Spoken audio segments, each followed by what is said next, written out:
अगर कुछ ट्राइब्स को असम और अरुणाचल प्रदेश दोनों राज्यों में शेड्यूल्ड ट्राइब की मान्यता मिल सकती है, तो फिर अरुणाचल प्रदेश में पीढ़ियों से रहने वाले देवरी समाज की एपीएसटी और पीआरसी की मांग आज तक अधूरी क्यों है? आखिर ऐसा क्यों?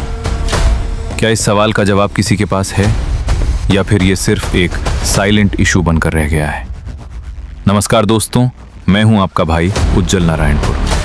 आज का ये वीडियो सिर्फ देवरी समाज की बात नहीं है। ये वीडियो एक ऐसे क्वेश्चन की बात है जो वर्षों से हजारों परिवारों के दिल में दबा हुआ है। मेरा उद्देश्य किसी भी ट्राइब या कम्युनिटी का विरोध करना नहीं है। मेरा उद्देश्य सिर्फ ट्रूथ, हिस्ट्री और जस्टिस से जुड़े सवाल उठाना है, क्योंकि सवाल पूछना हर नागरिक का अधिकार है। दोस्तों, जब भी हम अरुणाचल प्रदेश का नाम सुनते हैं तो हमारे दिमाग में सबसे पहले क्या आता है? ऊंचे ऊंचे पहाड़, घने जंगल, बर्फ से ढकी चोटियां, रंग बिरंगी ट्राइबल कल्चर और भारत का सबसे खूबसूरत सनराइज। लेकिन क्या आपने कभी सोचा है कि इस खूबसूरत राज्य का हिस्ट्री क्या है? यहाँ रहने वाले लोग कहाँ से आए? आज जिन ट्राइब्स को शेड्यूल्ड ट्राइब की मान्यता मिली हुई है, उनका इतिहास क्या है? और सबसे बड़ा सवाल, अगर कुछ ट्राइब्स को असम और अरुणाचल दोनों राज्यों में एसटी का अधिकार मिल सकता है, तो फिर देवरी समाज के मामले में अलग डिसीजन क्यों दिखाई देता है? दोस्तों, इन सवालों का रिएक्टेड जानने के लिए हमें कई 100 साल पीछे जाना होगा। अरुणाचल प्रदेश कोई नया राज्य नहीं है। ये क्षेत्र सदियों से अलग अलग ट्राइबल कम्युनिटीज का घर रहा है। समय के साथ यहाँ अलग अलग समुदाय आए, बसे, अपनी भाषा बनाई, अपनी संस्कृति बनाई और अपनी अलग पहचान स्थापित की। आज अरुणाचल प्रदेश में 26 से अधिक मेजर ट्राइब्स और 100 से ज़्यादा सब ट्राइब्स मौजूद हैं। इनमें अदी, निशी, गालो, अपतानी, तागिन, मोनपा, मिशमी, शेरदुकपेन, खामती, सिंगफो, तांगसा, नोक्टे, वांचो और कई अन्य समुदाय शामिल हैं। हर ट्राइब की अपनी अलग भाषा है, अपनी अलग संस्कृति है, अपनी अलग परंपरा है, और यही डाइवर्सिटी अरुणाचल प्रदेश की सबसे बड़ी पहचान है। लेकिन दोस्तों, यहाँ एक ऐसा क्वेश्चन है जो शायद बहुत कम लोगों ने पूछा होगा। क्या आज जिन ट्राइब्स को अरुणाचल प्रदेश में एसटी का दर्जा मिला है, वे सभी हमेशा से सिर्फ अरुणाचल में ही रहते थे? हिस्ट्री कहती है नहीं। कई ट्राइब्स का पारंपरिक निवास आज के अरुणाचल प्रदेश और असम दोनों क्षेत्रों से जुड़ा रहा है, क्योंकि आज जो स्टेट बाउंड्रीज दिखाई देती हैं, वे पहले इस रूप में नहीं थीं। लोगों के सामाजिक और सांस्कृतिक रिश्ते सीमाओं से कहीं पुराने हैं। उदाहरण के लिए सिंगफो ट्राइब, इनका पारंपरिक निवास चांगलांग और नामसाई क्षेत्र में रहा। लेकिन आज असम के टिनसुकिया जिले में भी सिंगफो समाज की अच्छी आबादी रहती है। इसलिए उन्हें दोनों राज्यों में अलग अलग एसटी सूची के तहत मान्यता प्राप्त है। अब बात करते हैं खामती ट्राइब की। खामती समाज का इतिहास भी नामसाई क्षेत्र से जुड़ा है, लेकिन असम में भी खामती समाज को शेड्यूल्ड ट्राइब का दर्जा प्राप्त है। अब आते हैं तांगसा ट्राइब, नोक्टे ट्राइब और वांचो ट्राइब पर। इनका पारंपरिक क्षेत्र अरुणाचल प्रदेश के दक्षिण पूर्वी हिस्सों में रहा, लेकिन समय के साथ इनकी आबादी असम के सीमा से लगे क्षेत्रों तक भी पहुंची। इसलिए दोनों राज्यों की अलग अलग एसटी सूची में इन्हें मान्यता मिली। यानी हिस्ट्री हमें यह बताती है कि कुछ ट्राइब्स का सामाजिक और सांस्कृतिक संबंध सिर्फ एक राज्य तक सीमित नहीं रहा। लेकिन दोस्तों, अब सबसे बड़ा क्वेश्चन यहीं से शुरू होता है। अगर कुछ ट्राइब्स को असम और अरुणाचल दोनों राज्यों में शेड्यूल्ड ट्राइब का दर्जा मिल सकता है, तो फिर अरुणाचल प्रदेश में पीढ़ियों से रहने वाले देवरी समाज की एपीएसटी और पीआरसी की मांग आज तक अधूरी क्यों है? क्या वजह सिर्फ कानून है? क्या वजह सिर्फ पॉलिसी है? क्या वजह सिर्फ डॉक्यूमेंटेशन है, या फिर इसके पीछे कोई और बड़ी कहानी छिपी हुई है? दोस्तों, यही वो सवाल है जिसने वर्षों से हजारों देवरी परिवारों को सोचने पर मजबूर किया है। इतिहासकार बताते हैं कि देवरी समाज का संबंध प्राचीन चूटिया किंगडम और ब्रह्मपुत्रा वैली की सांस्कृतिक परंपराओं से रहा है। समय के साथ देवरी समाज के लोग असम के कई हिस्सों में बसे। वहीं कई परिवार वर्तमान अरुणाचल प्रदेश के लोहित, नामसाई और चांगलांग क्षेत्रों में भी पीढ़ियों से रहते आए हैं। असम में देवरी समाज को शेड्यूल्ड ट्राइब प्लेन्स की मान्यता प्राप्त है, लेकिन अरुणाचल प्रदेश में एपीएसटी और पीआरसी का मुद्दा वर्षों से चर्चा, प्रशासनिक प्रक्रिया और कानूनी बहस का विषय बना हुआ है। दोस्तों, ये वीडियो किसी के खिलाफ नहीं है।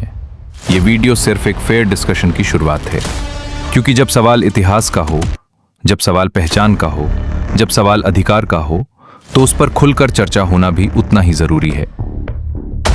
दोस्तों, अब जरा हिस्ट्री को थोड़ा और गहराई से समझते हैं। आज जिस अरुणाचल प्रदेश को हम जानते हैं, उसका नाम पहले नॉर्थ ईस्ट फ्रंटियर एजेंसी यानी नेफा था। सन 1972 में इसका नाम अरुणाचल प्रदेश रखा गया और बाद में यह पूर्ण राज्य बना। लेकिन यहाँ रहने वाले लोगों का इतिहास इससे कहीं ज्यादा पुराना है। सदियों पहले इस पूरे क्षेत्र में कोई स्टेट बाउंड्री नहीं थी।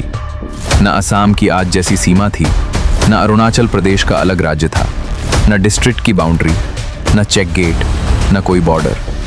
लोग नदियों के किनारे बसते थे, जंगलों के आसपास खेती करते थे, पहाड़ों के रास्तों से एक दूसरे के गांवों तक आते जाते थे, व्यापार करते थे, रिश्ते बनाते थे और अपनी संस्कृति को आगे बढ़ाते थे। यही कारण है कि आज भी कई ट्राइबल कम्युनिटीज का इतिहास सिर्फ एक राज्य तक सीमित नहीं है। अब आइए एक एक करके उन ट्राइब्स को समझते हैं जिनका नाम अक्सर इस चर्चा में आता है। सबसे पहले बात करते हैं सिंगफो ट्राइब की। हिस्ट्री के अनुसार सिंगफो समाज का संबंध भारत और वर्तमान म्यांमार की सीमा से जुड़े क्षेत्रों से माना जाता है। समय के साथ वे चंगलांग और नमसाई क्षेत्रों में बसे। वहीं असम के टिनसुकिया इलाके में भी उनकी आबादी विकसित हुई। आज इसलिए सिंगफो समाज को असम और अरुणाचल प्रदेश दोनों राज्यों की एसटी सूची में मान्यता प्राप्त है। अब बात खामटी ट्राइब की।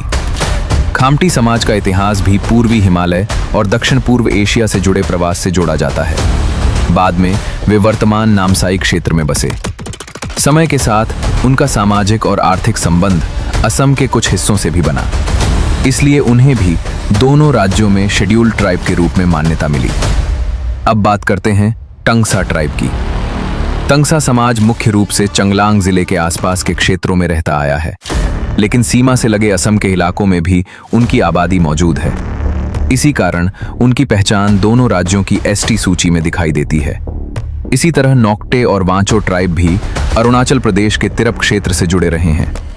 वर्षों से उनका संपर्क और सामाजिक जीवन असम के सीमावर्ती क्षेत्रों से भी जुड़ा रहा, इसलिए उनकी भी अलग अलग राज्य सूची में एसटी के रूप में पहचान बनी रही। दोस्तों, इन सभी उदाहरणों का उद्देश्य किसी ट्राइब की तुलना करना नहीं है। हर समुदाय का अपना अलग इतिहास है, अपनी अलग पहचान है और हर ट्राइब सम्मान की हकदार है। लेकिन यहीं एक ऐसा सवाल खड़ा होता है जिसे नजरअंदाज करना आसान नहीं है। अगर कुछ ट्राइब्स को अलग अलग राज्यों की शेड्यूल्ड ट्राइब लिस्ट में जगह मिल सकती है, अगर उनका इतिहास एक से अधिक क्षेत्रों से जुड़ा हो सकता है, अगर उनकी पहचान दोनों राज्यों में स्वीकार की जा सकती है, तो फिर देओरी समाज के मामले में अलग स्थिति क्यों बनी? क्या इसका कारण केवल प्रशासनिक प्रक्रिया है? क्या इसका कारण पुराने सरकारी रिकॉर्ड हैं? क्या इसका कारण कानूनी व्याख्या है? या फिर ये ऐसा मुद्दा है जिस पर आज भी कोई फाइनल डिसीजन नहीं हो पाया? दोस्तों, यही वो सवाल है जो वर्षों से अरुणाचल प्रदेश के देओरी परिवार पूछते आए हैं। उनका कहना है, अगर हमारे पूर्वज भी इसी क्षेत्र में पीढ़ियों से रास्ते आए हैं, अगर हमारा इतिहास भी इस धरती से जुड़ा है, अगर हमारे मंदिर, हमारी संस्कृति, हमारी परंपराएं, हमारे गांव आज भी यहाँ मौजूद हैं, तो फिर हमारी पहचान को लेकर इतनी लंबी प्रतीक्षा क्यों? दूसरी तरफ राज्य की नीति और कानूनी प्रक्रियाओं का भी अपना पक्ष है। इसीलिए ये मुद्दा केवल भावना का नहीं, बल्कि हिस्ट्री, लॉ, कॉन्स्टिट्यूशन, पॉलिसी और डॉक्यूमेंटेशन, इन सभी का विषय बन जाता है। और शायद यही वजह है कि ये मामला वर्षों से चर्चा में है। दोस्तों, अब आते हैं इस पूरी कहानी के सबसे महत्वपूर्ण हिस्से पर। आज भी अरुणाचल प्रदेश में रहने वाले कई देओरी परिवारों का कहना है कि वे पीढ़ियों से इस भूमि पर रह रहे हैं और उनकी मांग है कि उनकी पहचान तथा अधिकारों से जुड़े प्रश्नों पर निष्पक्ष और संवैधानिक तरीके से विचार किया जाए। दूसरी ओर राज्य की नीतियां, कानूनी प्रक्रियाएं और अलग अलग जनजातीय संगठनों के अपने अपने विचार भी इस विषय का हिस्सा रहे हैं। इसी कारण यह मुद्दा वर्षों से चर्चा और कानूनी प्रक्रिया का विषय बना हुआ है। दोस्तों, यहीं हमें एक बात समझनी होगी। भारत का संविधान किसी भी समुदाय को शेड्यूल्ड ट्राइब की सूची में शामिल करने या उसमें बदलाव करने के लिए एक निश्चित संवैधानिक प्रक्रिया तय करता है।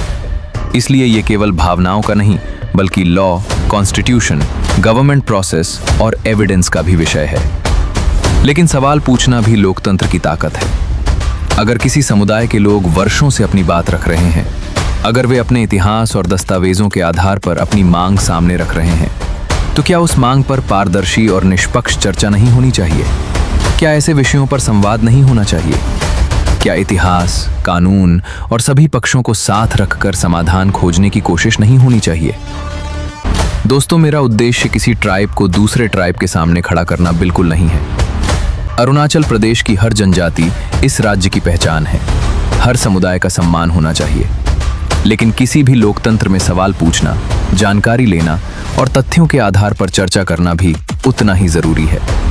हो सकता है कुछ लोग मेरी बात से सहमत हों, हो सकता है कुछ लोग असहमत हों, और यही लोकतंत्र की खूबसूरती है।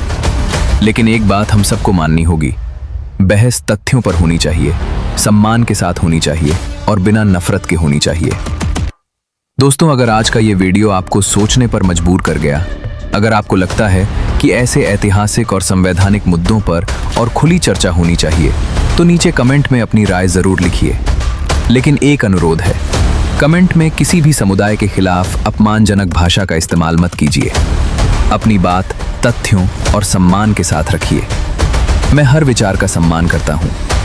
अगर आपको लगता है कि इस विषय पर और लोगों को भी जानकारी मिलनी चाहिए, तो इस वीडियो को अपने दोस्तों, परिवार और उन लोगों तक शेयर कीजिए जो इस मुद्दे के बारे में जानना चाहते हैं। हो सकता है आपका एक शेयर किसी को इतिहास पढ़ने के लिए प्रेरित कर दे। आपका एक कमेंट एक नई चर्चा की शुरुआत कर दे, और आपका एक लाइक इस तरह के और रिसर्च बेस्ड वीडियोस बनाने का हौसला दे। मैं हूं आपका भाई उज्जल नारायणपुर। हम फिर मिलेंगे एक नए वीडियो में, एक नए इतिहास के साथ, एक नए सवाल के साथ और एक नई सीख के साथ। तब तक अपना ख्याल रखिए। जय हिंद।